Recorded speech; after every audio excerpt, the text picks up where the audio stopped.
This is episode 192 of The Lip. This is a fact. Am I going to tell you any fiction? We'll find out. My name is Phil, and you're listening to The Lip. Yeah, fact or fiction. Specifically, the 15th time that I've done an episode of fact or fiction. I love these. These are a lot of fun. They really are for me. It's a chance to sort of get a little creative writing out of the way. Although I only use like a little bit of notes in order to do any show that I do. And a lot of the stuff I ad lib, which is what makes it that much more fun. So, as I like to say, to let you behind the curtain a little bit, I will admit that I usually have maybe 2 lines worth of notes for each of the fact or fiction statements. I know if you haven't listened to the show before, you'll understand it when I explain it more once the main event comes about. But what I'm saying to all of you who have listened to these episodes before, I pretty much play it by ear for the fiction. I love it. I look at my note, I have my general idea, and then I ad lib from there.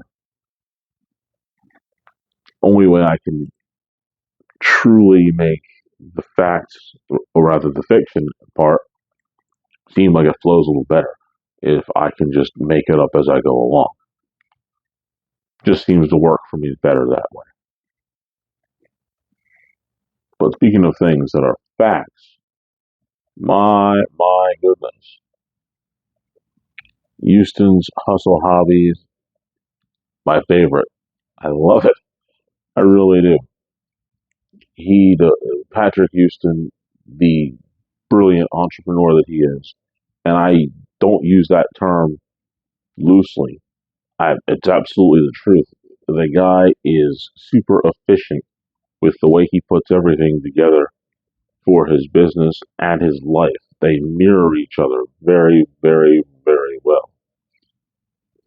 It's really easy to say that the reason why his business is so efficient is because the man is so efficient with the way he does things throughout his life.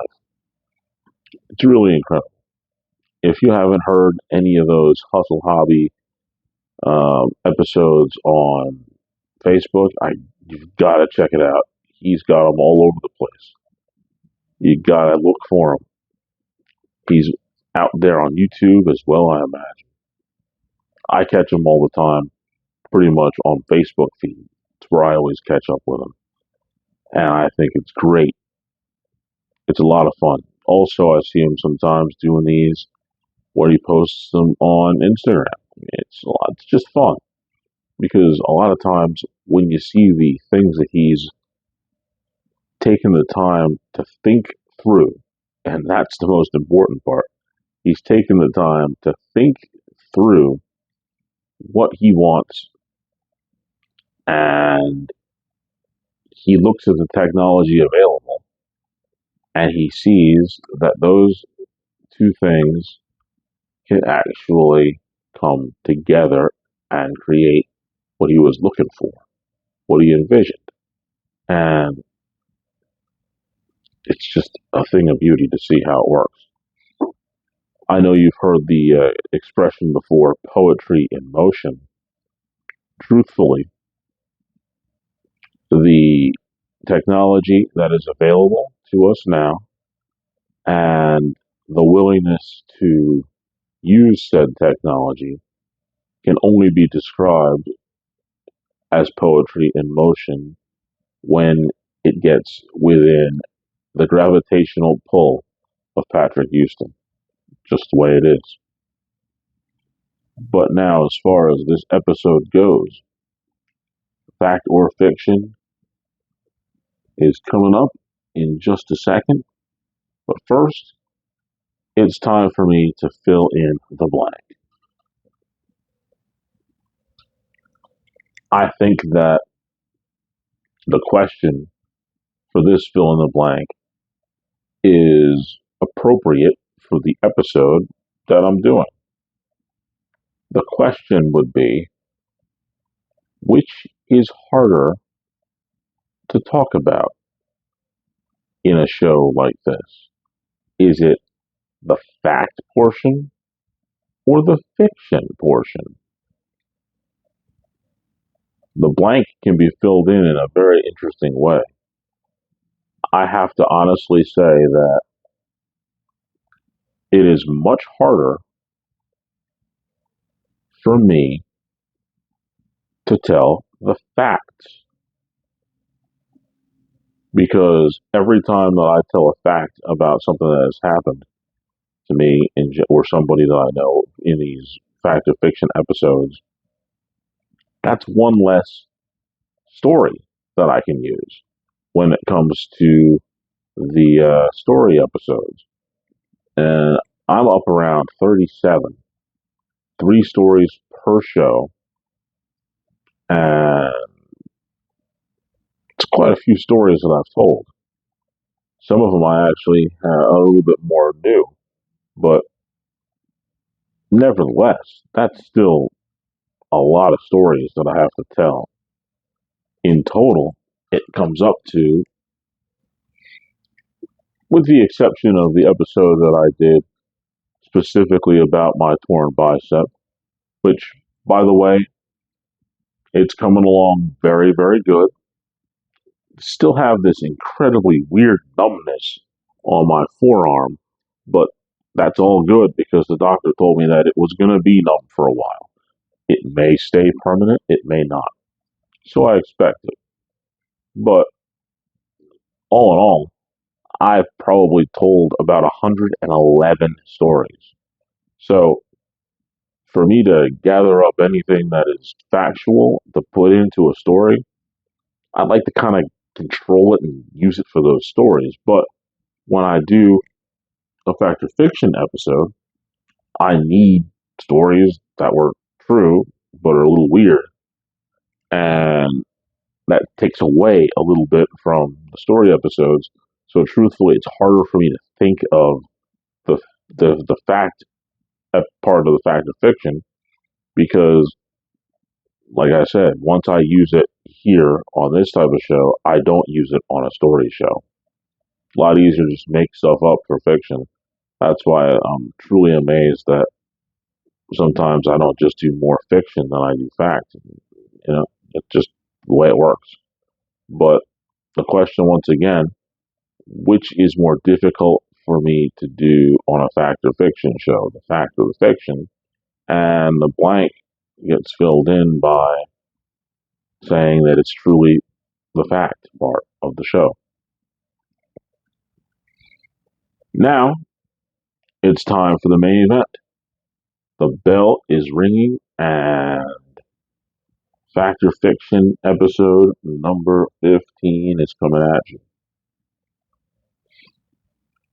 And I definitely like to do this because I've noticed that I've gotten a few more listeners and followers.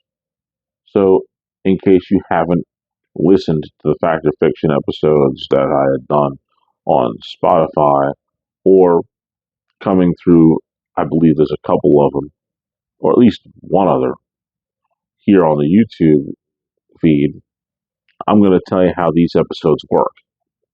It's really, really simple, and like I said, I think it's a lot of fun. I love doing it.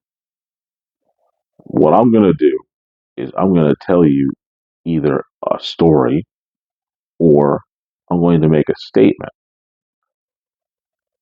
And after I've made the story or statement, I'm going to give you some time to determine whether or not the story or statement that I'm making is a fact, something that actually happened to me or somebody I know, or fiction, something that I just completely made up.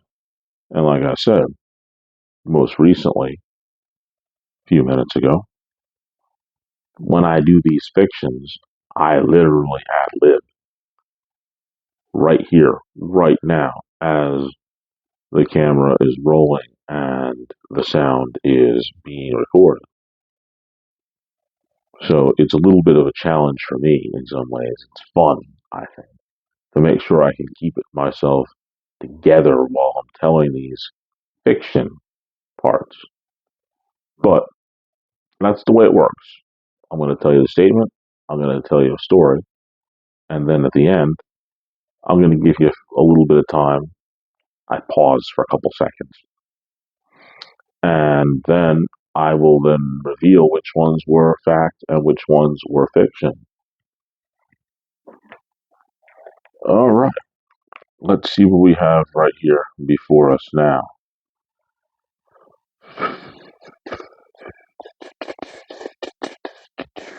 Am I going to scramble the order?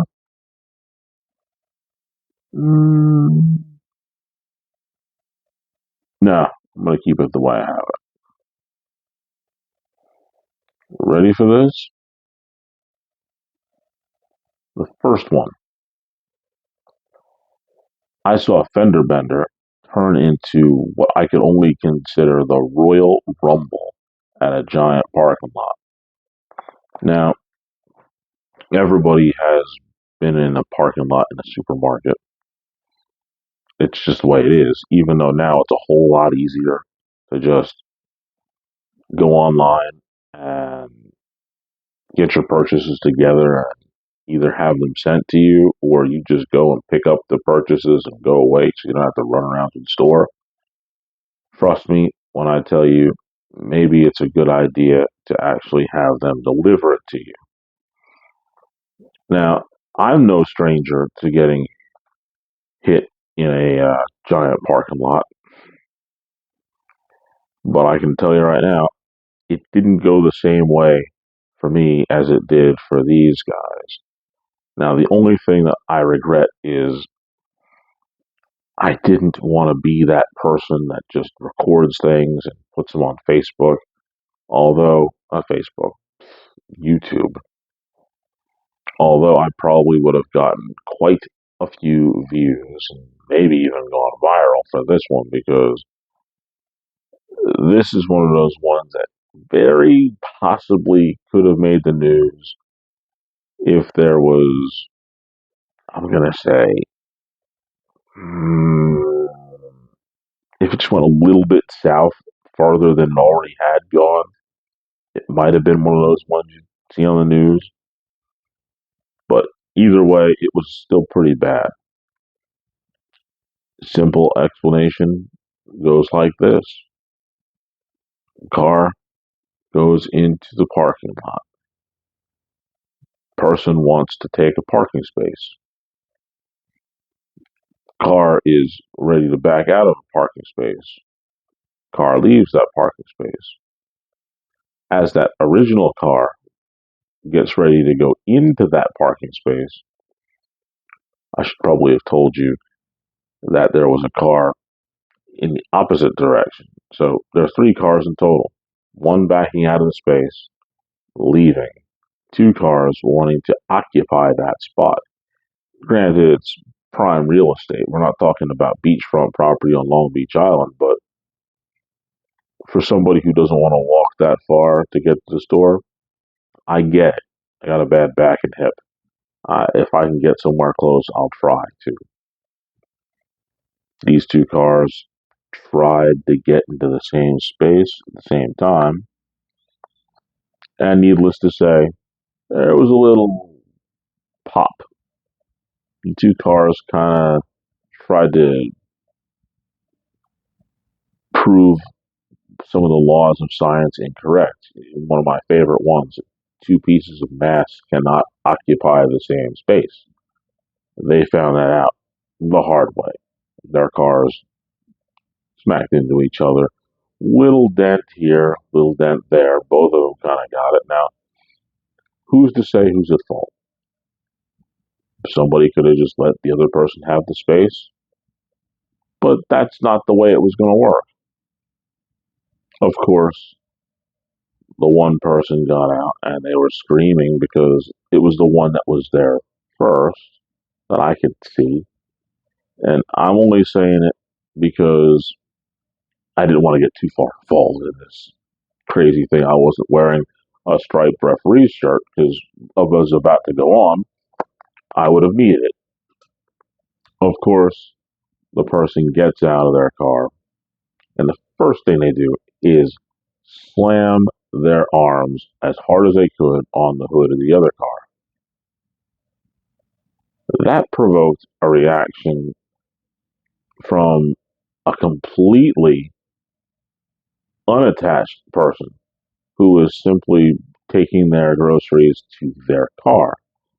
Having witnessed the situation, that person was like, "Yo, dude, what are you doing?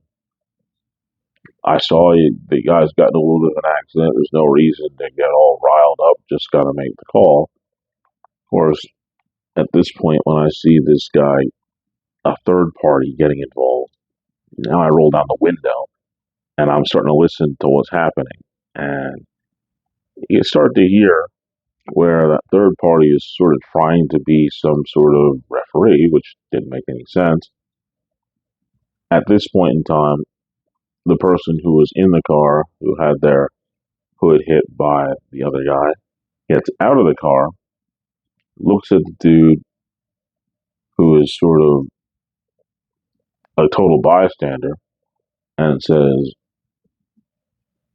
"This has nothing to do with you. Get out of here." And the other guy's like, "I don't want this to get into a bad situation." And of course, the guy who slammed his hands on the other guy's car started getting loud and started screaming, "Can't believe how stupid you are. I was going to park here first." Now, of course, what that does is it makes a People magazine situation. Or was it People magazine or was it the uh, Star, one of those inquiry minds want to know? And so maybe five, six other people started gathering up to see this situation. Now it's getting to a point where you've got a crowd here. And I'm thinking to myself, boy, this is not going to end well. Sure enough, the guy who had his car hit by the arms, the other guy decides to go to his trunk. Now, at this point in time, I'm thinking gun. Just a little bit. But it turns out that it wasn't a gun. He ended up pulling out a baseball bat. At that point in time, the bystander goes over to him and says, "We don't need to do all this." And then two or three of the other people came by and they were like, "Yo, yo, yo, calm down, relax. You don't have to do all that." As these four people were sort of holding the guy who had the baseball bat at bay a little bit, the angry guy who hit the hood of the other guy's car goes in the back of his trunk, and the only thing he could find apparently was one of the ice scrapers that you get, dust off stuff. Here we are in the Northeast, you gotta have one. And I'm watching all this as a bystander, and what I see is he kind of puts it behind his back and he goes up towards where all the other people are, and he swings the ice scraper as hard as he can.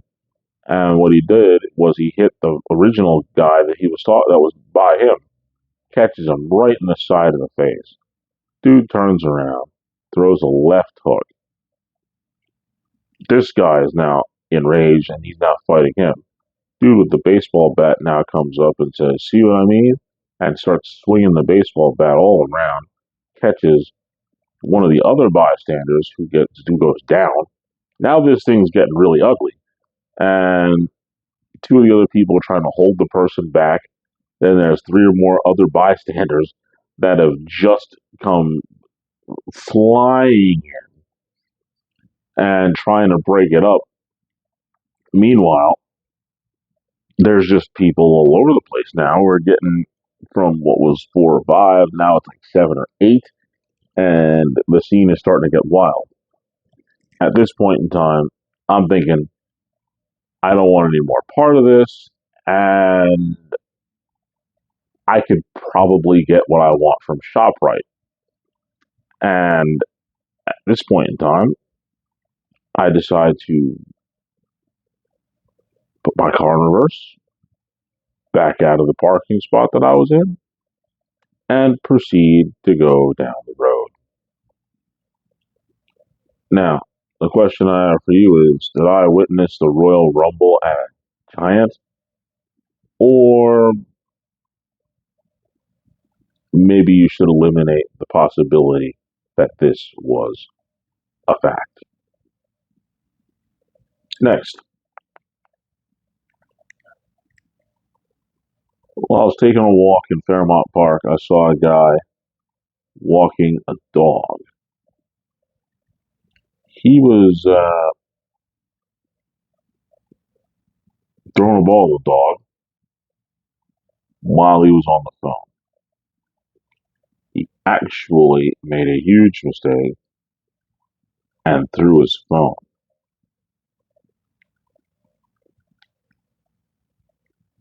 The phone just didn't survive. Although I'll give the dog credit because the dog knew that it was his master's phone and he went to go pick it up. And fortunately, the guy stopped him before he did because it's just the way these phones are made anymore.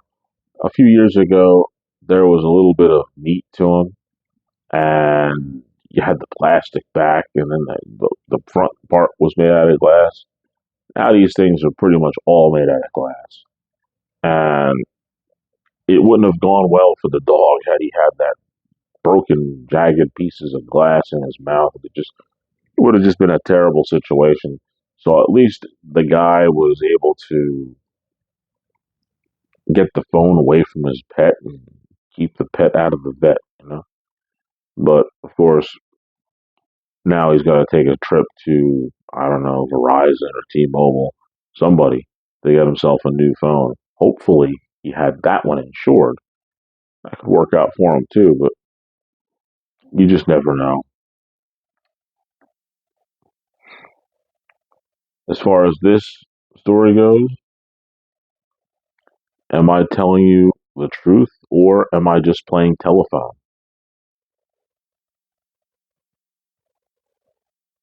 Here comes one that's really and specifically specific to this show and all 192 episodes that I have recorded. I am a collector, and some would consider a collector to almost be a little bit of a hoarder because when you find a collection of things, you just want to keep them because you find that they are so fascinating. My cereal boxes, which I'm going to have yet another show about that sooner or later. Then there's my belts. I don't know if I'm going to get any more championship belts. Maybe in the future, I can see myself getting two more. But there is a specific set of items that I do keep. And again, they're directly related to my podcast, The Lip. Since 2021, when I started this show, 2021, that's almost 4 years ago, I have used a specific type of pen that I've liked forever. I just thought it was really cool. The what are these things called? They're called the Pilot Prestige 5. Love these things. Rollerball pens, they're great. I love them so much. But I use them in different colors: blue, green, red, purple, orange, yellow. In fact, for this show, I have my notes for fact and fiction colored in green and orange to distinguish which ones there are. There you go, behind the curtain a little bit. But there's a distinction with these pens and my collections. I have used in 4 years, just taking these notes, 3 black pens, 4, because I lost one. But once they run out of ink, I keep the pen. So I have every pen that I've used to write notes for the show. Do you think that I am that much of a hoarder slash collector that I think that these pens are something that I want to hold on to forever and for always? Or am I writing you a bad check? I'll tell you at the end.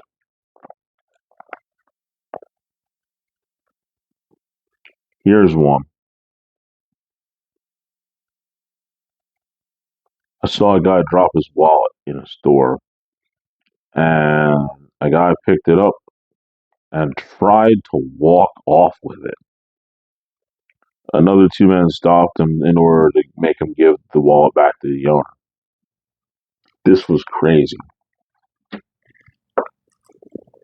Dude was trying to put his wallet back in his pocket after he just bought, um, what was it? It was just a couple of sodas. I'm trying to think what they were. They weren't anything that I wanted. It was some diet stuff. I'm not a fan of diet soda. That's why I can't remember which one it was. But dude just put his wallet right in his back pocket, or so he thought. Stuck his hand back there, rubbed it across his pocket, and it just fell right to the ground. Dude in line right behind him saw the wallet drop. My man made a left turn to go to the door so he could leave, and dude picks up the wallet and proceeds to just throw it right in his front hoodie pocket without hesitation. I say it all the time in jest. It's like a fumble in the end zone during the Super Bowl. He dove on that sucker and wasn't looking back. Fortunately enough,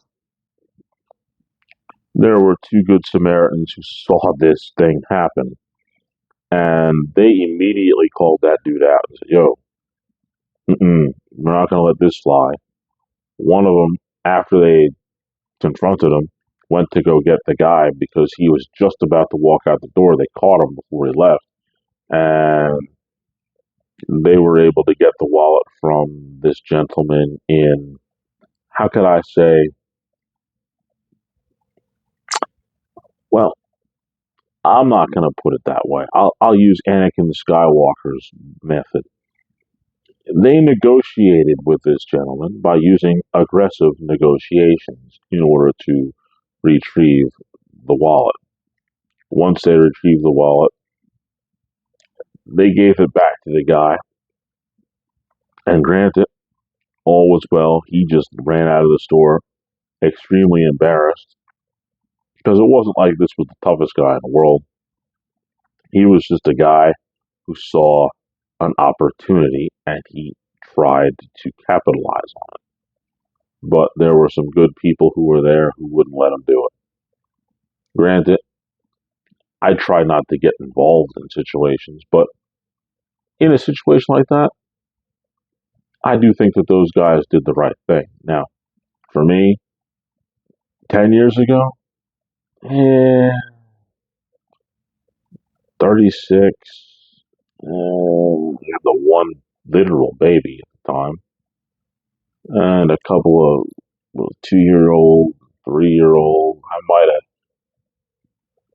might have done something, especially since I was not in the best shape yet, but I was still,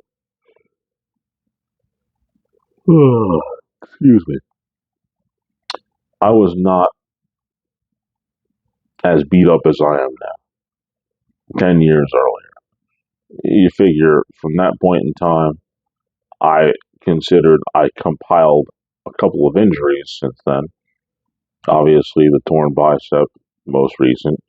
Um, the bulging disc in between L4 and L5, and a little bit of hip arthritis, and the broken thumb.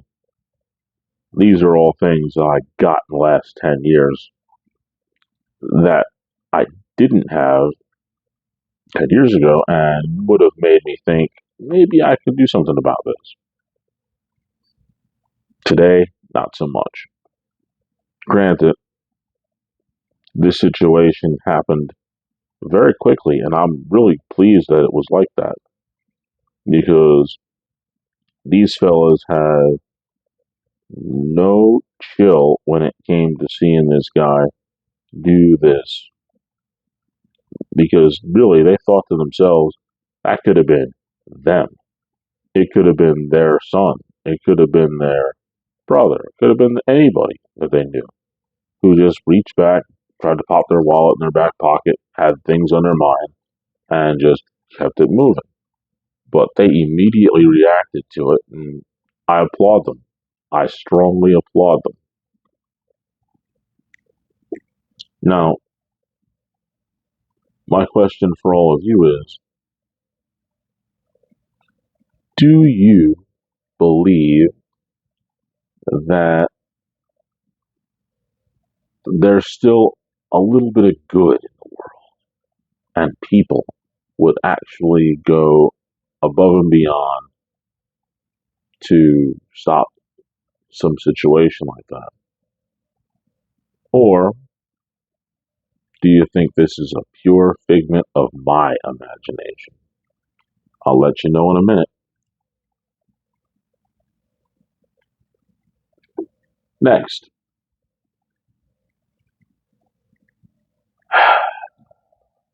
my daughter Aurora has this incredible black cat named Phoenix. He is a good friend, one of the best cats that we've ever had, and we've had quite a few cats. But Phoenix is right up there. The only one who I would consider his potential equal, my buddy the Winter Soldier. And of course, which is funny, the Winter Soldier was an all white cat. How funny is that, right? But all the things that I saw the Winter Soldier do and all the other cats we've ever had, Phoenix did something that I didn't quite expect him to be able to do. For a guy who has no thumbs, it's amazing to me that first of all he would have the desire to do this, and second of all that he would have the ability to do this. What is this that I'm talking about? Well, my furry friend, or I should say, my daughter's furry friend, figured out how to open doors. And I'm not talking about just butting his head against the door if it's cracked. Nah, he actually turned the knob and opened the door. And then he went inside. Where was I at when he did this? I was actually in the bathroom. And he was meowing a couple times. And then he stopped meowing and I started hearing something scratch a little bit. And then the next thing I knew, I see the door open. And here comes Phoenix, looking in the bathroom at me. I know what you're thinking. My daughter opened the door for him so he could sneak in. That is not what happened. Why am I telling you that it isn't what happened? Because she was in school. The cat opened the door by himself. Do you think that Mr. Phoenix was able to open the door? Or do I have you by the tail and swinging you around? I'll let you know in a few minutes. Finally, This one is going to be a simple statement. As ridiculous as it may sound, when I was a gym rat 3 years ago, 2 years ago at this point, no, 3 years ago, I can't count. It was 2 years ago. I was a heavy gym rat still. I had a gym friend that I had made when I had first started getting back into the gym and started working out during the day. Now, I was a person who literally said, I need to get that work in, whether it's the beauty of a 24-hour gym was my best friend. You go in there and you can work out whenever you want.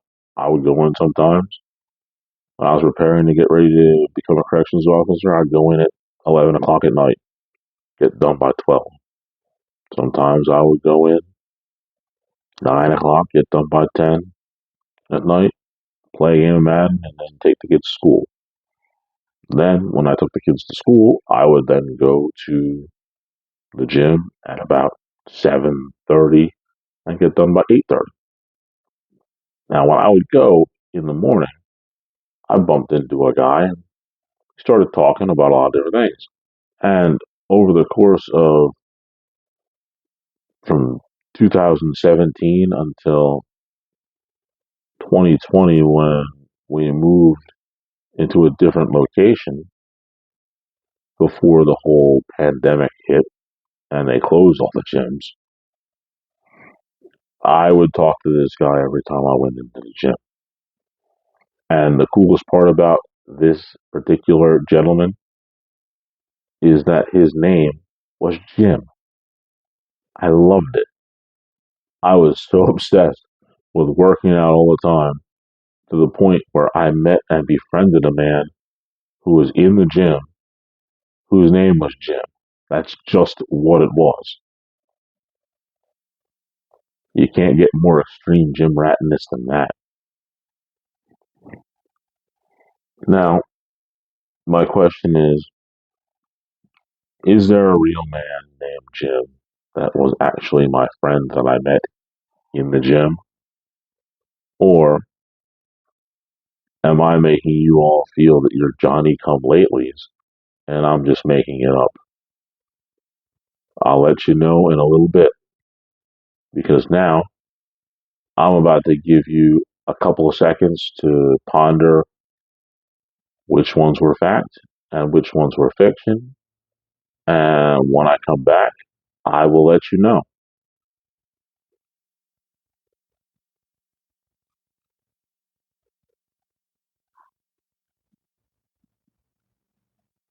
All right. I think that's been long enough. Truthfully, if you wanted to only take that time that I gave you, you could have.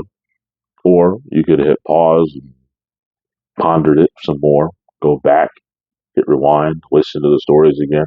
If you're really curious to find out which ones were in fact and which ones were fiction. Let's start at the beginning. It's always a good place to start.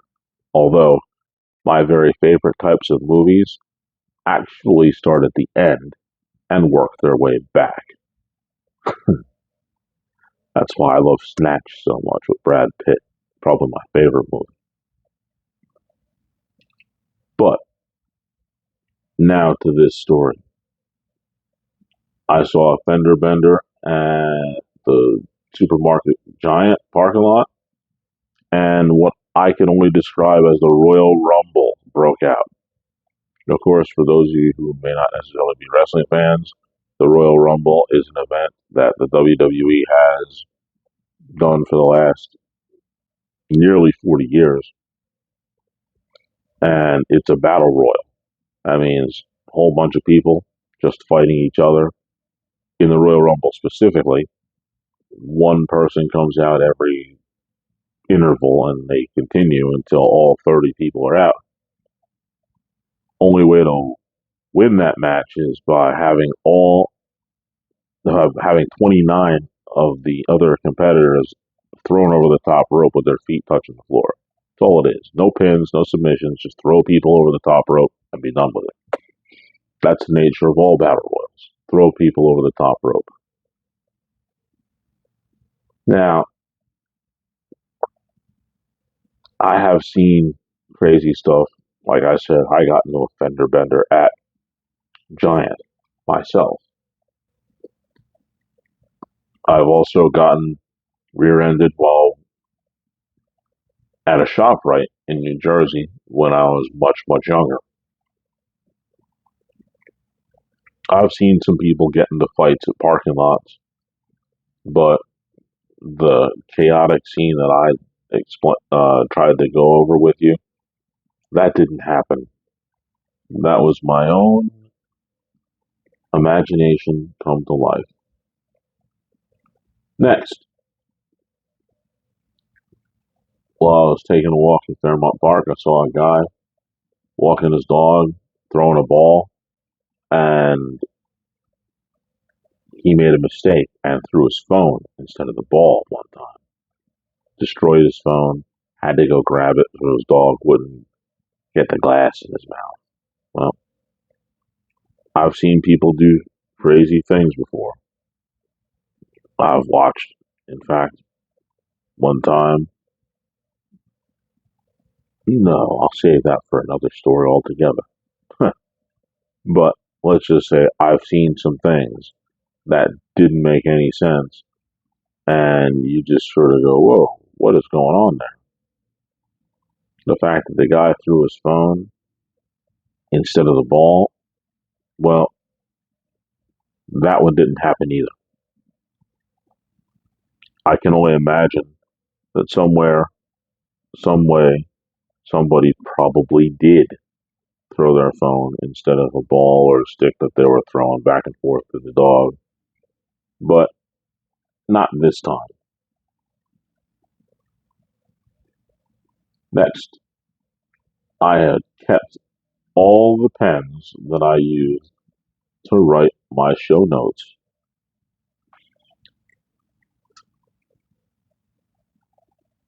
I will admit that I am that vain. Yes, I have my bag that I use for my show notes, and within that bag, I have a pocket, and that pocket has um, probably 8 of these black pens that I use, and a couple of green and blue pens. And then out in my office, I have in my cabinet, I've got another couple of stacks of blue pens and green pens and some black pens as well. So I'm loaded up for a while. I could probably just use these pens for, if I decide to do this podcast 10 years, I probably have enough ink for all of that. Having said that, I thought it was a cool idea to keep the actual pens that I use to write my notes with. Now, I find that to be rather interesting because, just like anything, I think very much like a collector. And one day, who knows, somebody may be interested in selling these stuff off.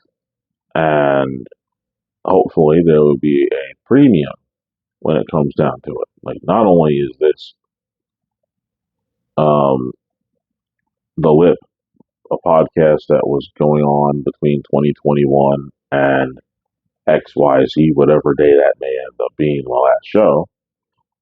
But these are the pens that Phil used to write his notes with. I just think that's cool. Next,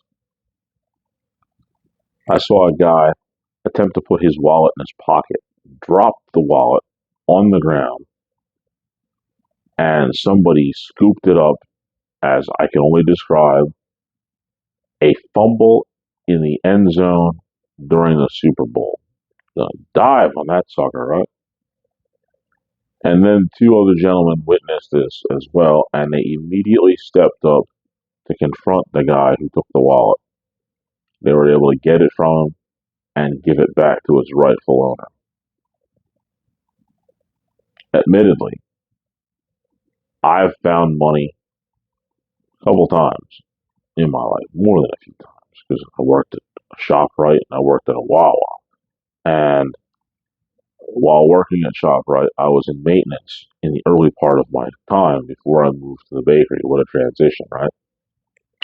But one thing I learned while working in maintenance at ShopRite is always keep your head down because you never know what you're going to find. And granted, if I didn't find well over $100 just laying around at separate times, and I caught it in chunks, I found it in 20s. And I also had opportunity to be like, all right, I see some change in the ground, I'll pick that up because it's nothing but a broken dollar bill, right? Having said all that, I never saw anybody drop their wallet in that particular manner because the story was completely made up. Didn't happen. Didn't happen. That's fiction. Next, my daughter's cat can open doors. Well, I can promise you that you might not think it, but cats definitely have the ability to jump in certain distances and certain heights, and they're really good. I mean, that's why they call it cat-like reflexes, or as I say to Phoenix, reflexes. Um, Turns out that there's a couple different types of doorknob too. Everybody knows the round doorknob that you twist and open up the door. That's just the standard one that most people see. But there's also those ones that you catch every once in a while that don't have like a knob, but more of a handle.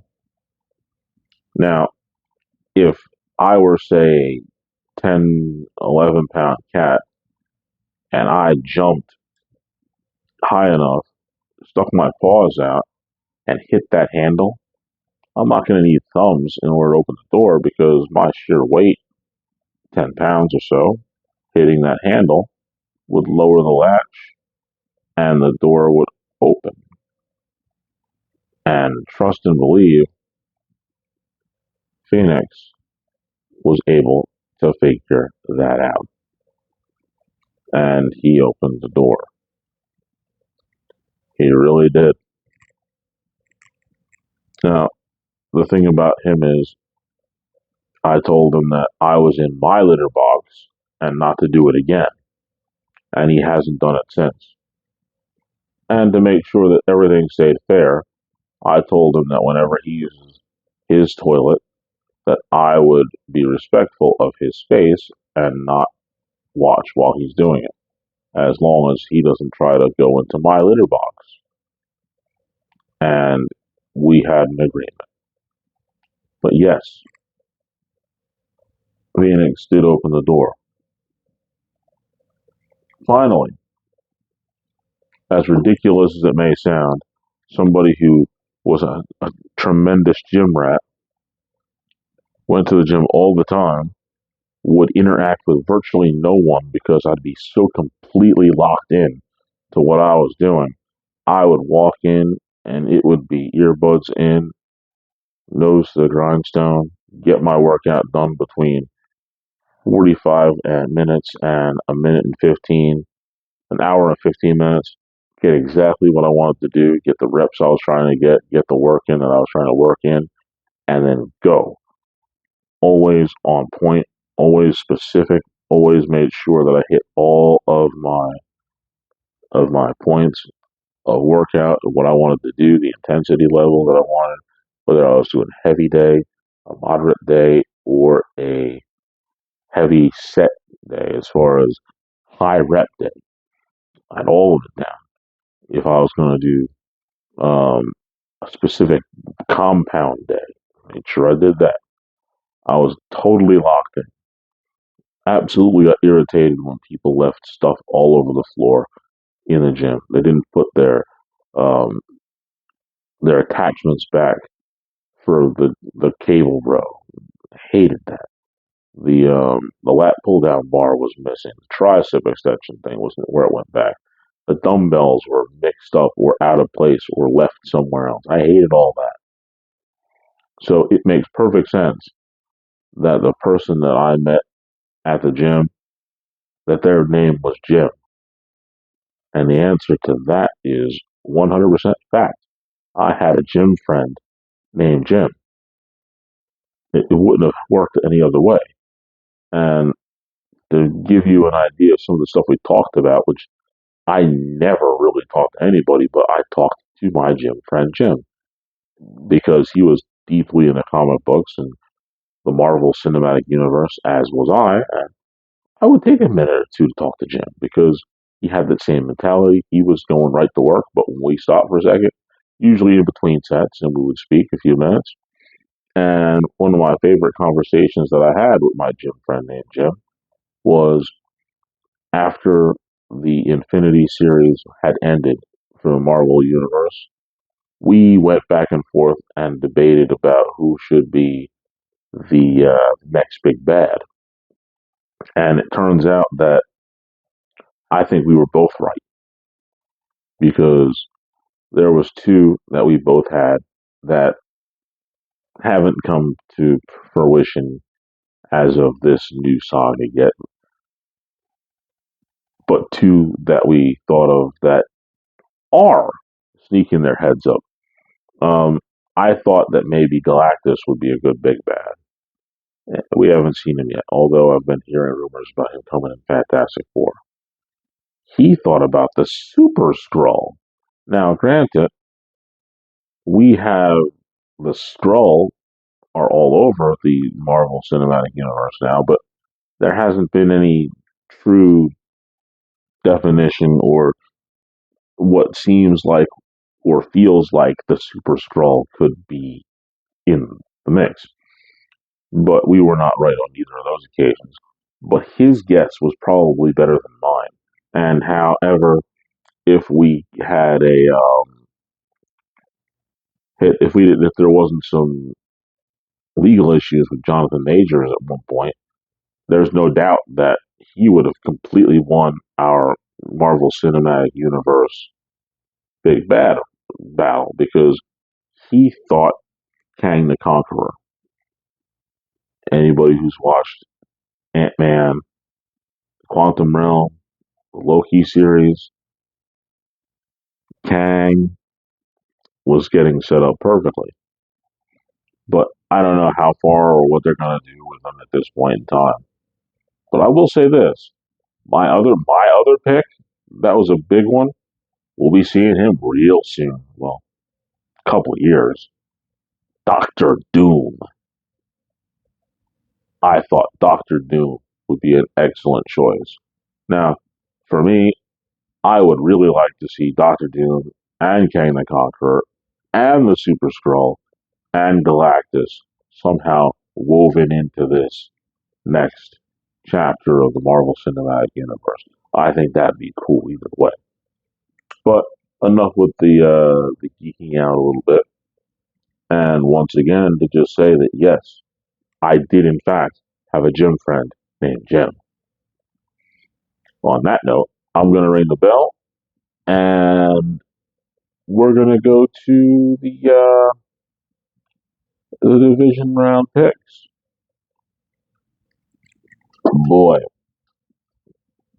I'm having a lot of fun with those because let's face it, I didn't do that great in the wild card, only 3-3. But the division round, I was one.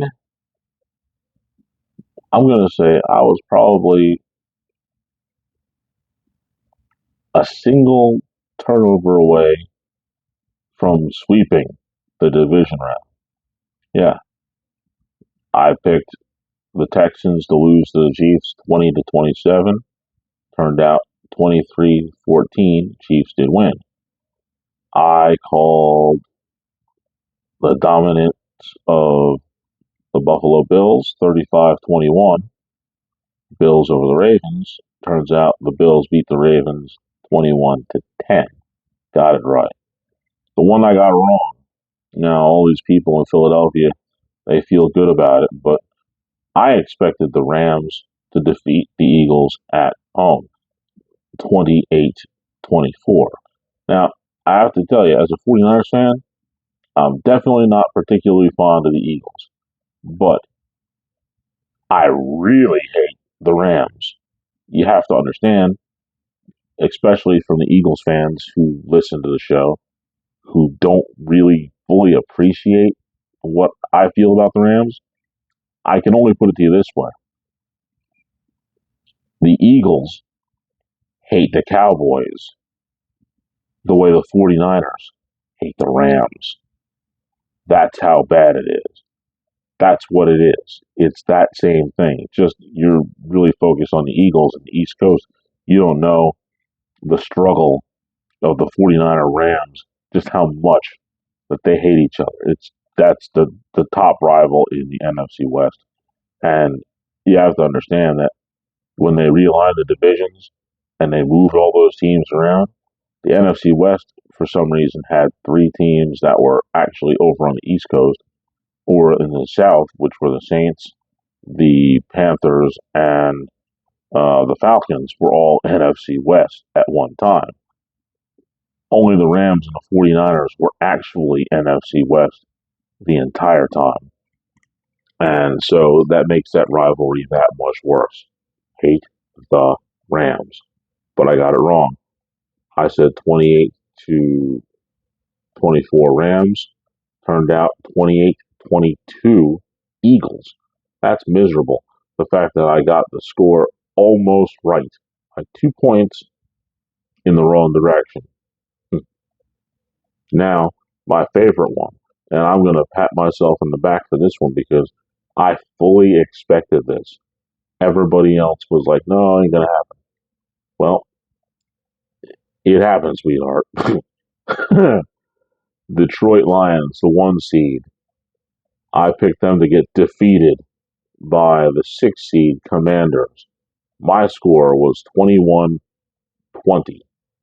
Now, the reason why I thought that they were going to lose that game was because, well, the Lions have a lot of offensive firepower, but their defense was missing Aiden Hutchinson. He is literally the equivalent of the 49ers' Nick Bosa. That's what he is. You can't lose a heart and soul edge rusher and then lose a few other players on your defense and think you're going to beat a guy who is, all intents and purposes,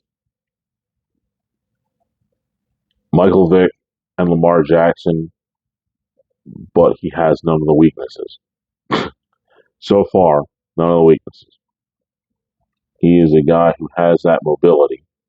He has that arm strength, but he makes better decisions than either one of them. And he doesn't seem to be a guy who is going to let the pressure get to him so far. And I believe in this kid a lot. So much so that I picked them to win over the Lions in Detroit 21-20, but I was wrong. The Commanders won 45-31. Much different than what I expected.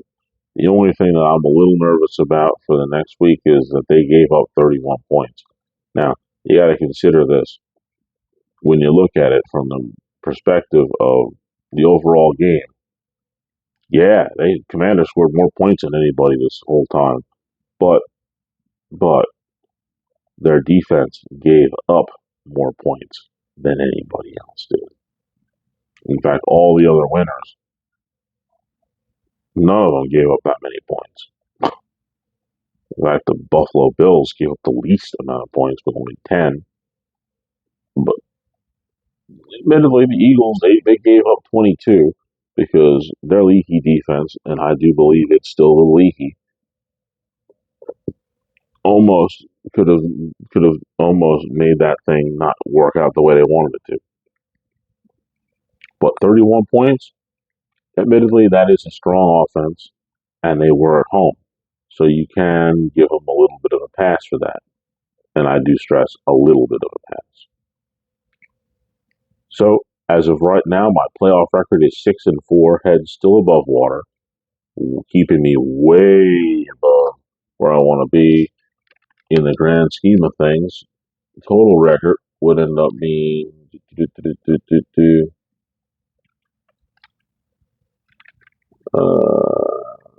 58 and 42 for the season. Still well above water, and there's only three more games to call. And these three are the ones that everybody is going to expect to see. I hate to say it, in the NFC Championship and the AFC Championship, there is a real simple statement you can make here. Which one of these things does not belong? And people are going to say, well, the Commanders do not belong. I think they're right where right where they belong.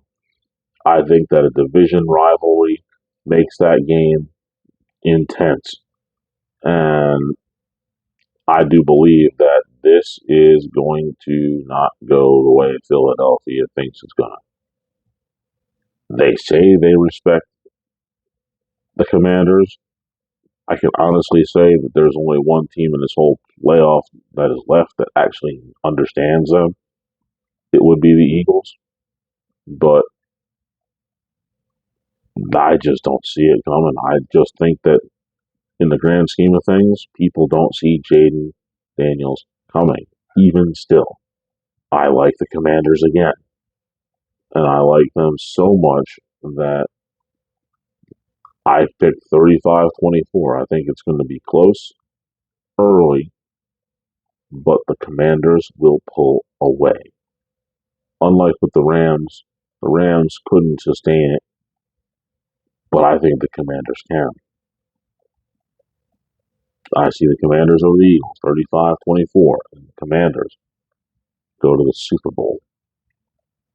Now,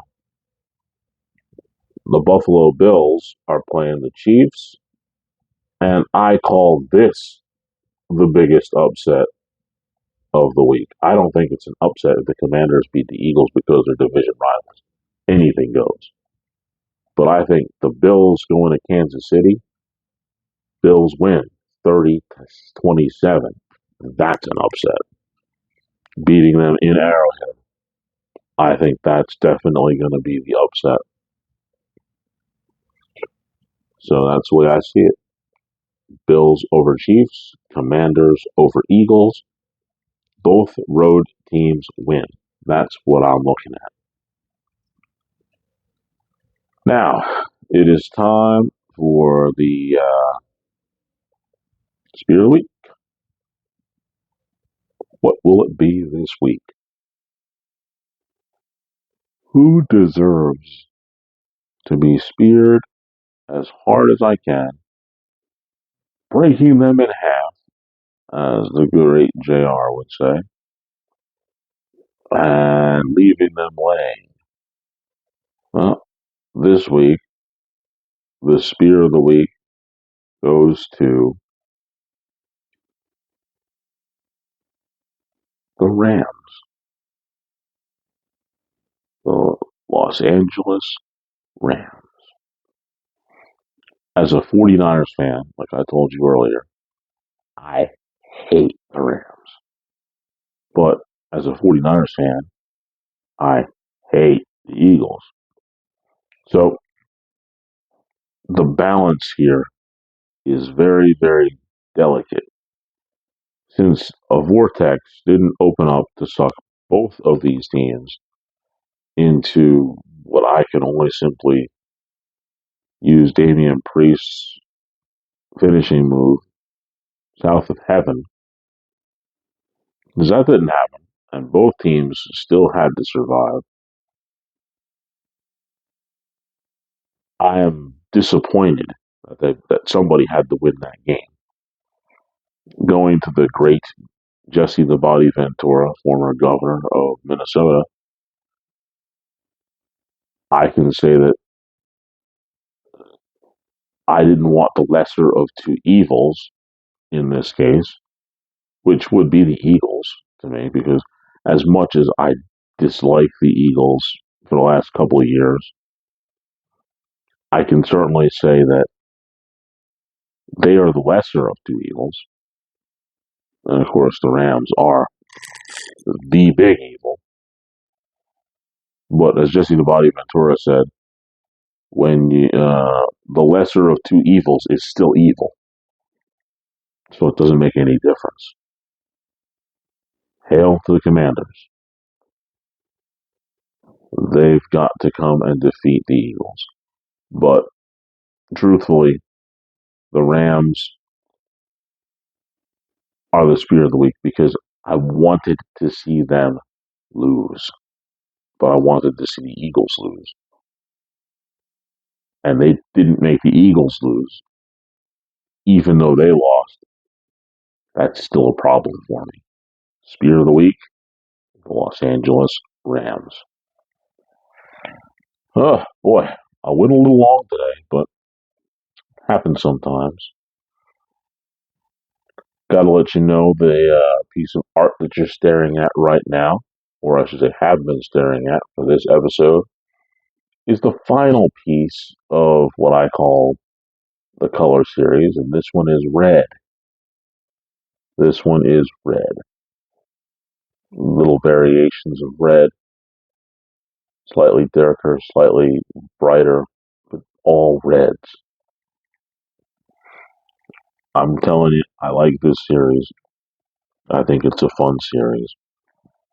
In total, last 5 weeks, I've presented you with green, blue, orange, brown, and now this one, red. I hope you enjoy those pieces. I want to say that you can always find me on Instagram at Philip Henderson 5102, the Facebook page, a LIP Facebook page. Join us. There's always room for one more member on the LIP Facebook page. I'm out there on X as well as TikTok, of all things. Now, I am just a genius when it comes to TikTok because a month before it quote unquote disappeared is when I first finally started doing it. But I have some content out there on that if you want to check it out. But now it is time for the words of wisdom. Oh yes. Everybody's got somebody out there that you know isn't necessarily, how can we put it, the most popular person amongst your circle because, well, they're really not in your circle. They're just kind of outside the lines and try to be in your circle, but you don't want them there, but they just are there. The words of wisdom that I would have for that person is if you were in a bar fight and got hit in the head with a bottle, people would run over and check out the bottle. Once again, if you were in a bar fight and got hit in the head with a bottle, people would run over and check out the bottle. Let that sink in. Till next week, when Notebook is right here. Not gonna hurt me to tell you what's coming up, is it? Nah, shouldn't hurt at all. Ouch. I'm kidding. Not really. I'm turning the page with that arm that's still recovering a little bit. And that actually did kind of hurt a little bit. I'll be just talking to you for episode 193 of The Limp. Just talking. For the 15th time. Speaking of an episode that I love to do, just sit here and think about stuff that's been going on, jot down notes of things that I want to remember, but I want to just talk about them in a context of just talking about them. No direction except for my hot takes on certain things. So we'll be just talking next week. And on that note, my name is Phil, and you've just listened to The Lit.